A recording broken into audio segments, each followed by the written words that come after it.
ஒரு காட்டுல சிங்கம் மமதையா சுத்திட்டு இருந்ததாம்.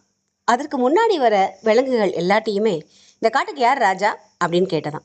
எல்லா விலங்குமே நீதான் அப்படின்னு சொல்லிட்டு போயிடுச்சான். அப்போ ஒரு யானை அதுக்கு முன்னாடி வந்ததாம்.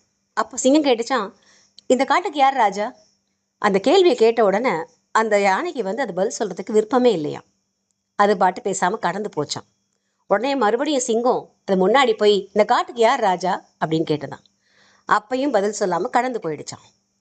சிங்கத்துக்கு கோவம் வந்துடுச்சு. என்ன நான் பாட்டு கேட்டுக்கிட்டே இருக்கேன், நீ பாட்டு போயிட்டே இருக்க அப்படின்னு கோவமா கேட்டதான். சிங்கத்துக்கு கோவம் வந்தோடனே யானைக்கும் கோவம் வரும்ல. கோவம் தும்பிக்கையால ஒரு தூக்கி தூக்கி கீழே போட்டுருச்சான். முதுகெலும்பு உடஞ்ச சிங்கம் கேட்டுச்சான், கேள்விதானே கேட்டேன். யானை சொல்லிச்சான், பதில் தான் சொன்னேன். உங்க பதிலும் அப்படி இருக்கணும். சொல்லாதீங்க, செஞ்சு காட்டுங்க.